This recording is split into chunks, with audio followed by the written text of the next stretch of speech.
Hello students, मेरा नाम है नीरज और इस वीडियो में हम डिस्कस करने वाले हैं क्लास 9th की एक्सरसाइज 13.7 का क्वेश्चन नंबर 9। तो स्टार्ट करते हैं क्वेश्चन नंबर 9। तो ये है क्वेश्चन नंबर 9। स्टार्ट करते हैं इसको। अगर जिनको क्लियरली नज़र नहीं आ रहा वो बुक में से देख सकते हैं एक बार, और बाकी अगर सही से नज़र आ रहा है इसमें तो बहुत ही अच्छी बात है। तो स्टार्ट करते हैं इस क्वेश्चन को। सबसे पहले क्या कह रहे हैं, a heap of wheat form of a cone whose diameter is 10.5 metre and height is 3 metre. एक हीप है कोन के फॉर्म में, ठीक है, व्हीट की हीप है, ठीक है, जिसका डायमीटर दिया हुआ है हमें 10.5 और हाइट दी हुई है हमें 3 मीटर, ठीक है। Find the volume. First of all इसकी वॉल्यूम फाइंड हमें करनी है। The heap is covered with canvas to protect it from rain. Find the area of canvas required. तो जैसे कि ये हीप है कौन के फॉर्म में है, तो ये हीप है व्हीट की, ये कुछ कोन की फॉर्म बन गई है, नीचे से सर्कुलर होगी। बच्चों को वैसे पता होगा ये 10th में कि कैसा होता है कौन, ठीक है, कौन के फॉर्म में। अब जब इसको कवर करना होगा, रेन से, तो ये एरिया हमें कवर करना पड़ेगा, क्योंकि ये वाला जो एरिया ऑलरेडी प्रोटेक्ट होगा, या तो नीचे जो भी जिस चीज़ पे ही बनी होगी उससे प्रोटेक्ट होगा, चाहे वो ज़मीन हो चाहे फिर कुछ भी हो, मैट बिछाई हो, जो भी वो उनका है, ठीक है। तो हमें ये वाला एरिया कवर करना है, ये पूरा, ठीक है। तो ये एरिया पूरा कवर करने के लिए हमें क्या करना पड़ेगा, हमें कर्व सरफेस एरिया निकालना पड़ेगा। इस एरिया को कर्व सरफेस एरिया कहते हैं, कर्व्ड सरफेस एरिया, ठीक है। इस एरिया को कर्व सरफेस एरिया कहते हैं। अगर ये पूरा निकालना होता तो उसको टोटल सरफेस एरिया कहते हैं, ठीक है। तो अब हमें कर्व सरफेस एरिया निकालना है, तो यहीं पे लिख देता हूँ इस चीज़ को साइड में। क्या क्या निकालना है, हमें वॉल्यूम निकालनी है और हमें निकालना है सरफेस कर्व सरफेस एरिया, या आप निकालेंगे तो क्वेश्चन में लिखा है, पहले वॉल्यूम निकाल ले फिर देखते हैं। तो वॉल्यूम निकालते हैं सबसे पहले। क्या फॉर्मूला होता है वॉल्यूम ऑफ कोन का, सॉल्यूशन वॉल्यूम ऑफ अ कोन, जिनको याद नहीं है वो नोट कर लेना, 1/3 पाई आर स्क्वायर एच। अब यहाँ पे एक चीज़ गौर करिए, तो हमारे पास यहाँ पे आर भी नहीं है, हमारे पास है डायामीटर। यहाँ पे देखो ये हमारे पास डायामीटर है, तो डायामीटर कितना होता है, is equal to diameter 2r के बराबर होता है। तो आर हम निकाल सकते हैं, तो आर निकाल लें कहीं पे साइड में पहले। तो आर निकाल लेते हैं यहाँ पे साइड में, आप भी ऐसे ही साइड में आर निकाल सकते हो। 2r must be equal to d. It implied that 2r is equal to 10.5 for this question, and then ये ज़्यादा ही पतली हो गई,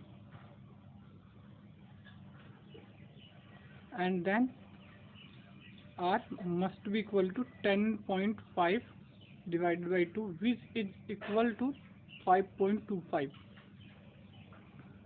ठीक है। we put this value in, तो यहाँ पे पुट कर देंगे उस वैल्यू को, 5.25 का स्क्वायर। एच की वैल्यू हमें पता है, एच कितना दिया हुआ हमें 3, ठीक है, देख सकते हैं ऊपर क्वेश्चन में से। तो इसमें 3 से 3 कट जाएगा, ठीक है। तो हमारे पास क्या बचा, पाई इंटू 5.25 का स्क्वायर। अब पाई की वैल्यू 3.14 लिख सकते हो, 22/7 लिख सकते हो, इंटू इसका जो स्क्वायर आता है वो आएगा आपका 27.5625, ऐसे करके, ठीक है। तो मैं इसको 5-6 तक ही रहने देता हूँ, ठीक है। अब इनको आप क्या कर सकते हो, मल्टीप्लाई कर सकते हो। इनको मल्टीप्लाई करोगे तो आ जाएगा 86 पॉइंट, एक मिनट कैलकुलेट करके ही देख लो, हर चीज़ ऐसे ही बताऊंगा तो बिल्कुल ही समझ में नहीं आया। तो एक बार मैं, मेरे को ध्यान भी नहीं है और मैं करके भी दिखा देता हूँ आपको। 27.56 इंटू 13.14, 4 6 जा 24, 2 कैरी, 4 5 जा 20 यानी कि 22 हो जाएगा, 2 कैरी है तो 4 7 जा 28, 28 और 2 पीछे से कैरी है क्योंकि यहाँ पे 22 आया था, तो 4 7 जा 28 और 2 30, 0 हो गया, 3 कैरी, 4 2 जा 8 और 3 11।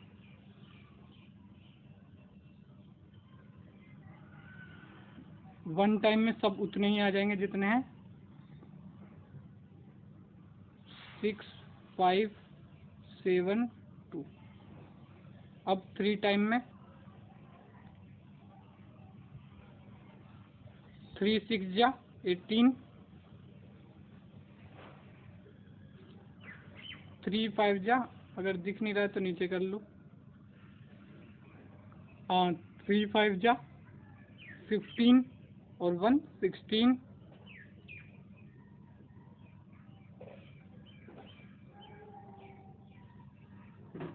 फिर 1 कैरी हो गया,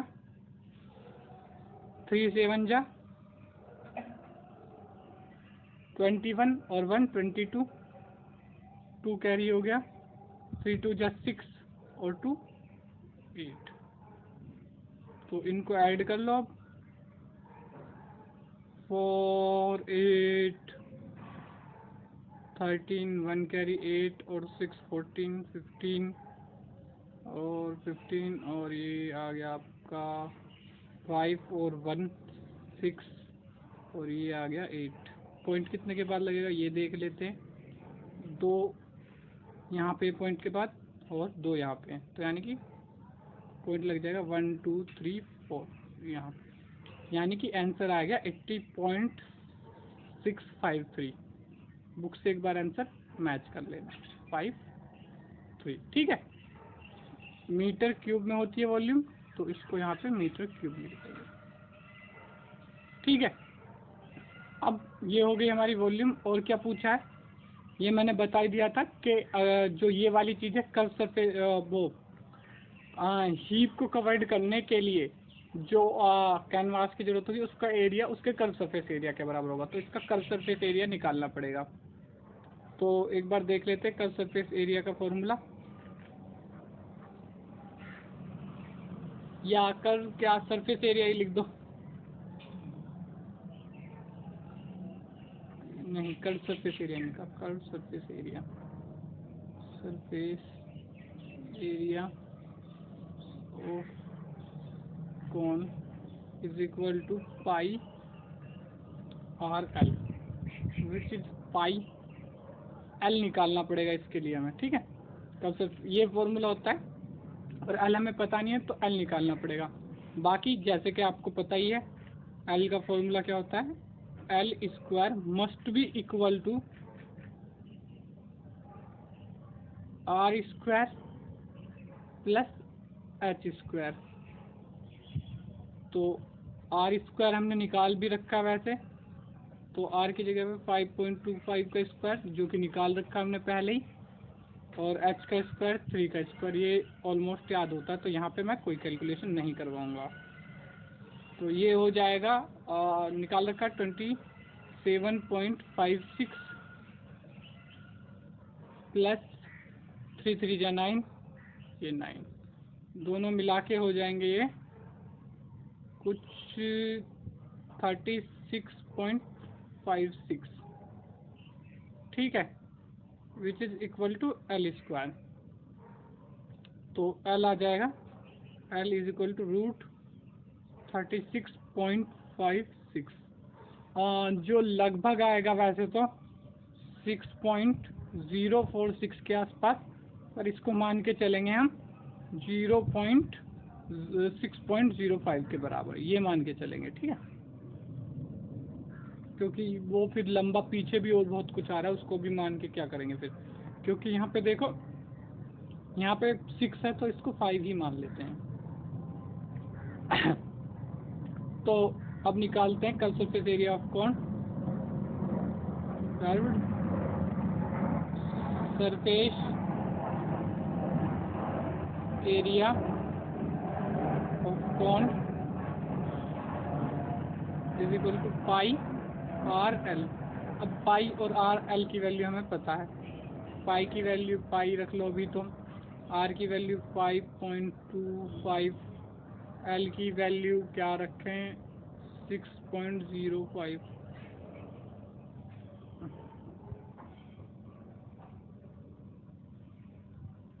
अब इन सब को मल्टीप्लाई कर दोगे तो 99 पॉइंट समथिंग आ जाएगा। एक बार मैं करके एक बार आप करके देख लो, मैं बता देता हूँ इन दोनों को इंडिविजुअल करके क्या आएगा, उसको पाई से मल्टीप्लाई करेंगे तो क्या आएगा, ठीक है। अगर आप इन दोनों को मल्टीप्लाई करोगे तो यहाँ पे ये आ जाएगा 31.7625 करके देख लेना आप। और पाई की वैल्यू क्या रखोगे, कुछ भी रखोगे, आंसर तो उतना ही आता है।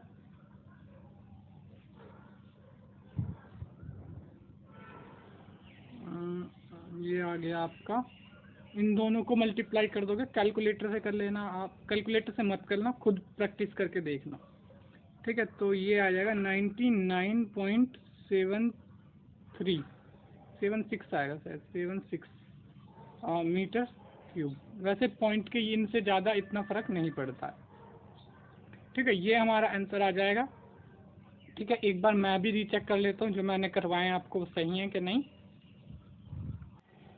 तो एक बार आंसर मैं दोबारा से बता दूं आपको कि कितने वैरी कर रहे हैं ये।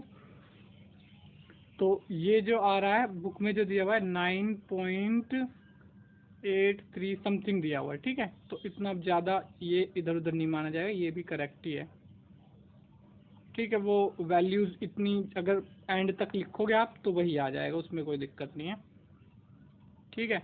और ये दिया हुआ है 86.625 ऐसे कुछ दिया हुआ है, ठीक है। तो ये भी इतना कर नहीं रहा वैरी, 0.1 के आसपास वैरी करना कोई बड़ी बात नहीं है, ठीक है। तो अगर आप इसका आंसर लिखना चाहते हैं तो स्क्रीनशॉट ले लो, अगर लिखा नहीं है आपने, नोट नहीं किया तो स्क्रीनशॉट ले लो, फिर बाद में इसमें से नोट कर सकते हो आप। 1 2 3 4 5। तो अगर ये वीडियो आपको अच्छी लगी हो तो वीडियो को लाइक करें, चैनल को सब्सक्राइब करें और बेल आइकन को जरूर दबाएं ताकि हमारी जो अपकमिंग वीडियोस की नोटिफिकेशन आपको मिल पाए, क्योंकि कुछ ही दिन में हम 11th 12th की मैथ भी स्टार्ट करेंगे। Thank you.